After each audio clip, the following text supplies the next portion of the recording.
Good morning बंधुरा welcome to our YouTube channel Arpita daily blog. आमी अर्पिता तोमादेर अर्पिता आबार एकटा नतून भिडियो निये हाजिर हये गेलाम।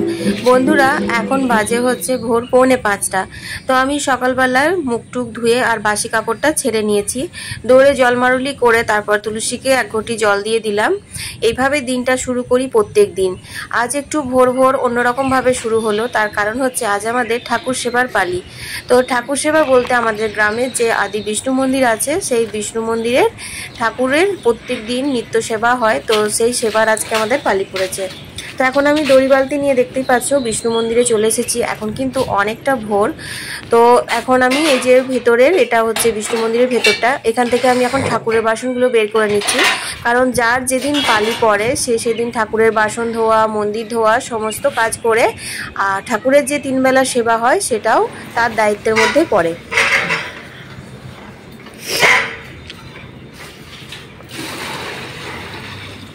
এই যে কুয়োটা দেখছো এটা হচ্ছে বিষ্ণু মন্দিরের কুয়ো। এইখান থেকে জল নিয়েই মন্দির ধুতে হয় আর ঠাকুরের বাসন কোসন সমস্ত কিছু ধোয়া মাজা করতে হয়। তো বন্ধুরা ঠাকুরের যে মন্দিরটা এই যে যেটা মানে ভেতর মন্দির, সেখানে তো ঝাঁটা দেওয়া চলে না, তোমাদের আগেও বলেছি। এখানটা হাত দিয়েই ঘরটা পুরোটা ধুয়ে দিতে হয়। তো আমি ঘরটা হাত দিয়ে ধুয়ে দিলাম। এরপর যে বাইরের বারান্দাগুলো আছে উঠোনগুলো আছে সেগুলো সব ঝাঁটা দিয়ে ধুয়ে দেওয়া হয়। তো এখন আমি ওই কুয়ো থেকে জল তুলে তুলে মন্দিরটা সমস্ত ধুয়ে দেবো। অনেকটা ভোর ভোর আসার কারণে এখনো কিন্তু সেইভাবে মানুষজন দেখা যাচ্ছে না। এক দুজন যারা হয়তো ভোরে কোনো কাজে বেরোচ্ছে বা হাঁটাহাঁটি করতে বেরোচ্ছে সেই রকমই এক দুজনকে দেখা যাচ্ছে। আর এত ভোর ভোর আসার কারণটা হচ্ছে কিন্তু বুবলার স্কুল চালু হয়ে গেছে। তো আমি ভোর ভোর এসে বুবলাকেই নিয়ে আসি। কারণ কি বলতো এখানে না আমি গ্রামে একা একা কোনোদিনই বেরোই না। হয় বুবলাকে নিয়ে বেরোই, নাহলে বুবলার বাবাকে নিয়ে বেরোই, নাহলে আমরা বন্ধু বান্ধব মিলে বেরোই তখনই। তো একা একা বিষ্ণু মন্দির ধুতে আসতে ভালো লাগে না আমার। বুবলা যদি স্কুল চলে যায়, বুবলা 7টার সময় স্কুল চলে যাবে, তারপর আমার মন্দিরটা ধোয়া হতো। কিন্তু ওই যে বুবলা থাকবে না তার জন্যই আমি বুবলাকে নিয়ে ভোর ভোরই সেরে নিলাম। তো সমানে আমাকে তাড়া দিয়ে যাচ্ছে, মামি 4:45 হয়ে গেল, মামি 5:30 হয়ে গেল, এইভাবে। কারণ 6টা পর্যন্ত আমাকে বাড়ি চলে আসতে হবে, নাহলে ওর টিফিন করা আছে, ও নিজে স্নান করে পুজো করে এগুলো রেডি হওয়া আছে, এগুলো করতে দেরি হয়ে যাবে।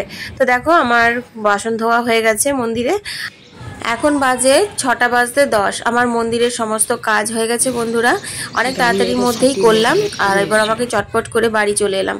বাড়ি এসে দেখো এখানে আমি বুবলার টিফিনটা করে নিচ্ছি, কারণ এখন বাজে হচ্ছে 6:30। আর বুবলার দেখো এই যে হয়ে গেছে স্নান। বুবলা এবার একটু পুজো করে নেবে নিজের মতো করে, আর তারপর রেডি হয়ে যাবে। তো আজকে বুবলাকে টিফিনে বানিয়েছিলাম মটরশুঁটি আর আলু দিয়ে একটা নিরামিষ ঘুগনির মতো করে, আর রুটিতে একটু ওপর থেকে ঘি বুলিয়ে দিয়েছিলাম অন্য দিনের মতো আজকেও।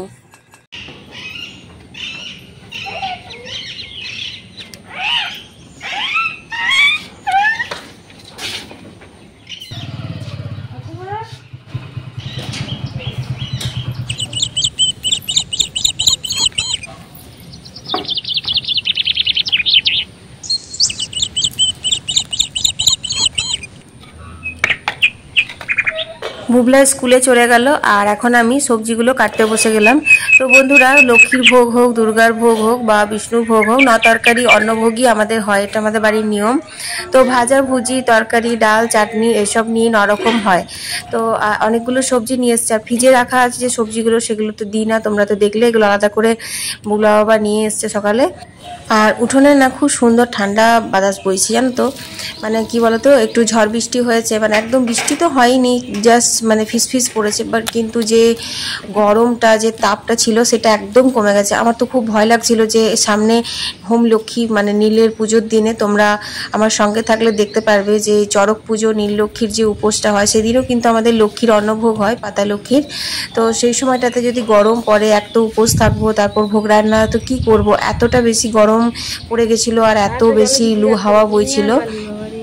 তো যাই হোক একদম ঠান্ডা করে দিল, ভগবান মনে হয় শুনতে পেয়ে গেছে সকালে যে গরমে এখন খুব কষ্ট হচ্ছে এই আর কি।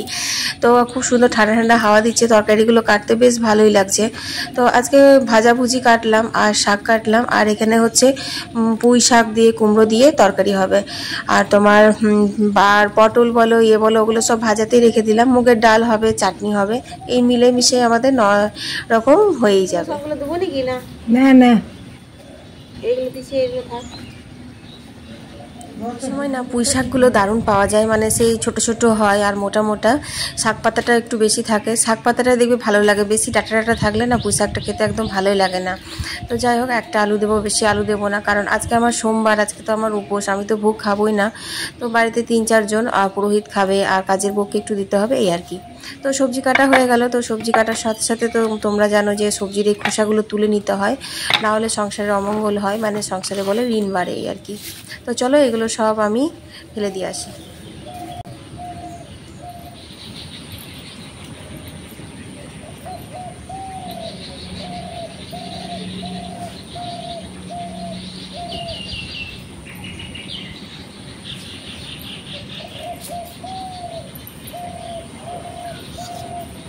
তো ঠাকুরের জন্য দেখো এই যে শাক কেটেছি, আর এখানে আলু, পটল, বেগুন আর ভেন্ডি এগুলো সব ভাজা কেটেছি, আর এই যে কুমড়োর তরকারি, মানে পুঁই শাক দিয়ে কুমড়োর তরকারি হবে।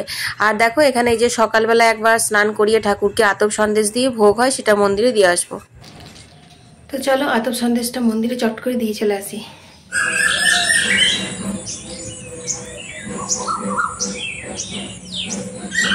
তো ভোগ হবে যেহেতু সেজন্য গ্যাসে আর রান্না হয় না, ভোগটা আমাদের উনুনেই রান্না হয়। আর ছোট্ট আরেকটা মিনি গ্যাস আছে যেটাতে আমরা ভোগ রান্নার জন্য ব্যবহার করি, মানে যেটাতে মাছ হয় ওটা নয়, কিন্তু এটা সম্পূর্ণ আলাদা একটা মিনি গ্যাস। যাই হোক, তো গঙ্গা ব্লগস আমাকে অনেকবার কমেন্ট করেছে যে দিদিভাই উনুনে রান্না দেখতে চাই, উনুন ধরানোর ভিডিও দেখতে চাই। তো গঙ্গা ব্লগ, গঙ্গা দিদিভাই তুমি আশা করি দেখে নিয়েছো যে আজকে উনুন ধরাচ্ছি আমি, আর উনুনের ব্লগ আমি তোমার রিকোয়েস্ট রেখেছি, উনুনের ব্লগ আমি নিয়ে চলে এলাম। তো বন্ধুরা আমাকে অনেক বন্ধুরা কমেন্ট করো, তোমরা ভালো ভালো কমেন্ট করো, তোমাদের কমেন্ট পড়ে আমার মনোবল অনেক বেড়ে যায়, আমার উৎসাহ বেড়ে যায় একটা নতুন ভিডিও বানানোর জন্য। আর আমি সবসময় বলি যে আমার ভিডিও কেমন হচ্ছে সেটা তোমরা অবশ্যই কমেন্টে জানিও। এতে করে কি হয় বলতো, যে আমি যদি কোনো রকম কোনো ভুল ভাল করে থাকি তো সেটা আমি নিজে বুঝতে পারি। আর সবচেয়ে বড় কথা, তোমাদের রিকোয়েস্টে কোনো ভিডিও বানাতে গেলে আমার খুব আনন্দ হয়, মনটা খুব ভালো লাগে যে না আমার বন্ধুরা এটা রিকোয়েস্ট করেছে, সেই রিকোয়েস্টে আমি ভিডিও বানাচ্ছি। তো দেখো আমার উনুনটা ধরানো হয়ে গেল।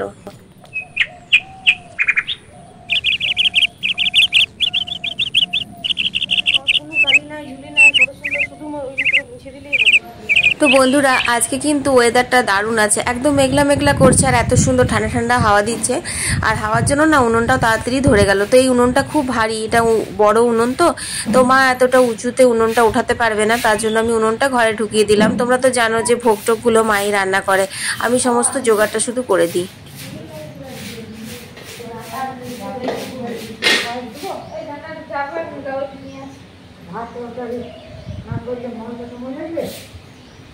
তো আমাদের কাজের বউ চলে এসেছে, ও বাইরে বাইরে কাজগুলো করবে। আর দেখো এই যে ভোগের বাসন এগুলো আমি সব ধুয়ে নিলাম, এগুলো সব ধোয়ায় রাখা থাকে, শুধুমাত্র মানে আরেকবার সার্ফ জল দিয়ে তোমার ধুয়ে দিলেই হয়ে যায়, কারণ এগুলোতে অন্য আমাদের ডেলিকার রান্না হয় না, ভোগের বাসন মানে শুধুমাত্র ভোগের সময়তেই বেরোয় আর ধুয়ে রাখা থাকে। আর এগুলো আমাদের নিত্য ঠাকুর মানে ঠাকুরের পুজোর যে বাসনগুলো ছোট ছোট সেগুলো সব আছে, এগুলো সব আমি এখন মেজে নিচ্ছি। তো বন্ধুরা তোমরা যারা এতক্ষণ ধরে আমার ভিডিও দেখছো তাদেরকে অসংখ্য ধন্যবাদ, আর সম্পূর্ণ ভিডিওটা দেখার জন্য অনুরোধ রইল।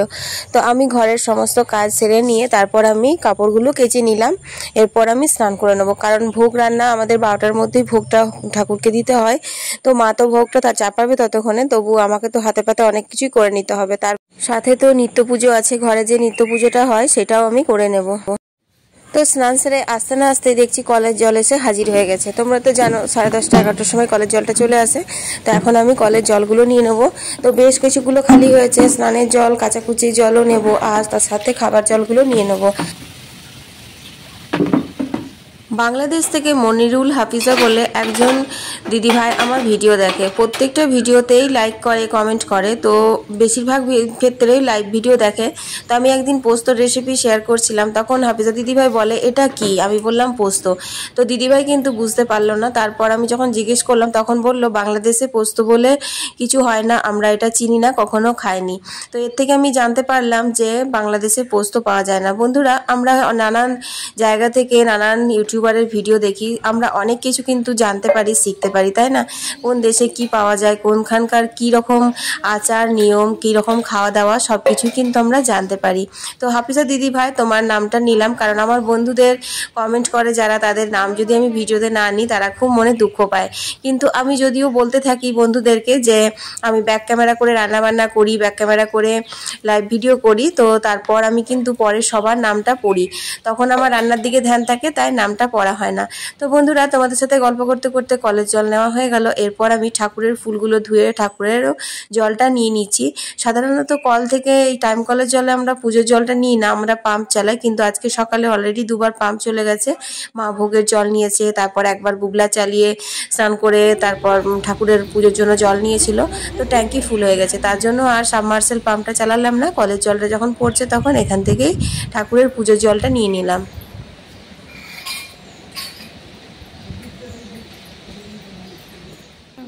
অনেকক্ষণ পর তোমাদের সামনে এলাম। তো এখন ঠাকুর বাড়িতে নিয়ে চলে এসেছে। দেখো, যে বিষ্ণু মন্দিরটা সকালবেলা ধুতে দেখলে সেই ঠাকুর হচ্ছে এই যে নারায়ণ শালগ্রাম শিলা। তো এখন আতপ সন্দেশের ভোগটা হবে, তারপর মা ওদিকে ভোগ সাজাচ্ছে। তো জলধারা দিয়ে উলু উলু দিয়ে ঠাকুরকে ঘর ঢুকাতে হয়, কিন্তু আজ বুবলা নেই তাই ক্যামেরা করা হয়নি। যাই হোক, এখন দাদা এখানে পুজো করছে, আর দেখো এখানে মা ভোগ সাজিয়ে নিয়েছে। আমরা তো এই ঘরটাতেই ভোগ রান্না করি, আমি যদিও ওইদিকের ঘরে মানে বারান্দাতে ভোগ রান্নাটা করি, কিন্তু মা বরাবর এই ঘরটাতে ভোগ রান্না করেছে, তাই এই ঘরটাতেই ভোগ রান্না করে। আর এখন মা ঠাকুরের অন্নভোগটা ঠাকুর ঘর নিয়ে যাচ্ছে।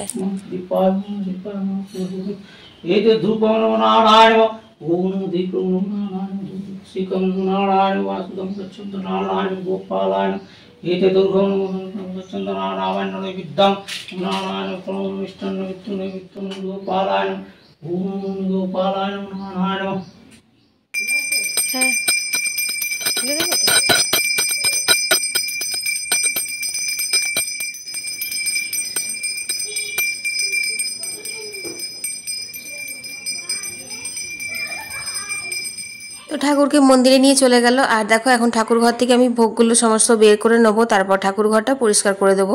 তো এখানে আমাদের লক্ষ্মীনারায়ণের দুটো থালা আর একটা ছোট্ট থালা দেখছো, সেটা আমার গোপুসোনার।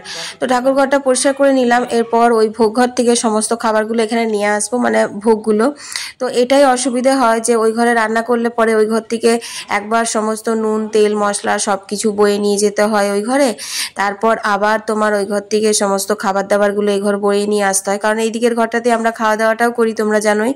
তো তারপর ওই ঘরটা আলাদা করে মোছামুছিও করতে হয়, এই আর কি। তো যাই হোক, চলো খাবারগুলো নিয়ে চলে আসি। তো বন্ধুরা, তোমরা যারা এতক্ষণ ভিডিও দেখছো আর ভিডিওতে এখনো লাইক করোনি, তারা কিন্তু চটপট করে ভিডিওতে লাইক করে দাও, কারণ তোমাদের ভিডিওতে একটা লাইক করলে আমাদের মতো ক্রিয়েটরদের অনেক মনোবল বেড়ে যায়, আমাদের মতো ছোট ছোট ক্রিয়েটরদের।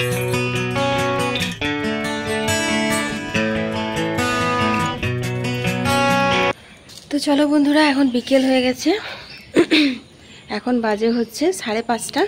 তো এই দেখো, যেহেতু শীতল হবে, তোমরা তো জানোই যে সন্ধ্যাবেলায় দুধ দিয়ে শীতল হয় ভগবানের। তো চলো দুধটা নিয়ে আসি গা।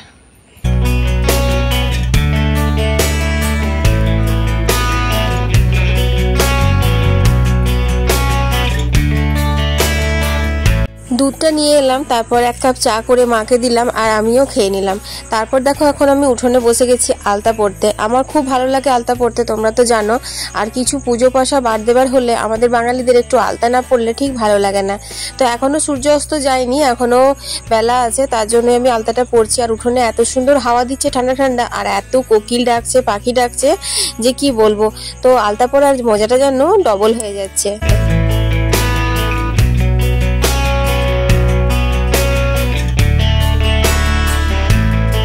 আলতা পড়া কমপ্লিট, এবার সন্ধে দেওয়ার পালা। তো বন্ধুরা এখন আমি জল দিচ্ছি দেখো দুয়ারে। আমরা যেমন সকালবেলা ঘুম থেকে উঠে ভোরে একবার জল মারুলি করি, সেরকম কিন্তু সন্ধে দেওয়ার আগেও একবার করে জল দিতে হয়। মাঝ উঠোনে, সদর দরজাতে, তুলসী মন্দিরে এইভাবে জল দিতে হয়। তারপর সব ঘরে ধূপ প্রদীপ দেখিয়ে, তুলসী মন্দিরে ধূপ প্রদীপ দেখিয়ে, আকাশে ধূপ প্রদীপ দেখিয়ে ঠাকুর ঘরে সন্ধে দিতে হয়। তো আমি আজকে সন্ধেটা একটু বেলাবেলি করে দিচ্ছি, কারণ আমাকে বিষ্ণু মন্দিরে সন্ধে দিতে যেতে হবে। কারণ যেদিন যা ঠাকুর সেবার পালি পরে সন্ধে দেওয়ার কিন্তু দায়িত্বটা সেদিন তারই থাকে।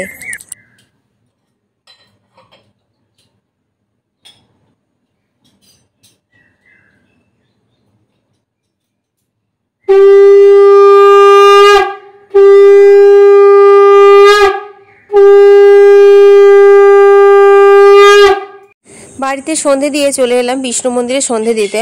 বন্ধুরা, বিষ্ণু মন্দিরে ঢোকার আগে আমার একটাই জিনিস মনে হয় যে প্রদীপটা এখনো জ্বলছে না, নিভে গেছে। যে প্রদীপটা সকালে জ্বালানো হয় ঠাকুরের পুজোর সময়তে, তো প্রত্যেকবারই দেখি জ্বলছে প্রদীপটা, আর এবারও দেখলাম প্রদীপটা জ্বলছে। কিন্তু বাইরে থেকে বোঝা যাচ্ছিল না, যেহেতু ঘরটা অন্ধকার লাগছিল, সেই জন্য ভাবছিলাম প্রদীপটা বুঝি নিভে গেছে। জানি না, এটা আমার মনেরই হয়তো একটা যে আমি চাই যে প্রদীপটা যেন সারাদিন জ্বলে থাকে আমাদের ঠাকুর সেবার দিনে। তো বিষ্ণু মন্দিরে সন্ধে দেওয়ার পর আমি চলে গেলাম হচ্ছে আমাদের দুর্গা মন্দিরে সন্ধে দিতে, আমাদের মায়ের কাছে। এখানে বিশ্ব আমি প্রত্যেক দিনই সন্ধে দিতে আসি। যাই হোক, সন্ধে দেওয়ার পর বাড়িতে গিয়ে আমি সেতলের ব্যবস্থা করব, কারণ বিষ্ণুর আর একবার সেতলের পুজোটাও হবে সন্ধেবেলায়। তো ভিডিওটা এখানেই শেষ করে দিচ্ছি। তোমাদের যদি ভালো লেগে থাকে অবশ্যই ভিডিওতে লাইক দিয়ে দিও। তো বন্ধুরা, ছেলের স্কুল, পড়াশোনা সামলে, ঘরের কাজ সামলে, এইভাবে পুজো পাশাও সামলাতে হয় আমাদের।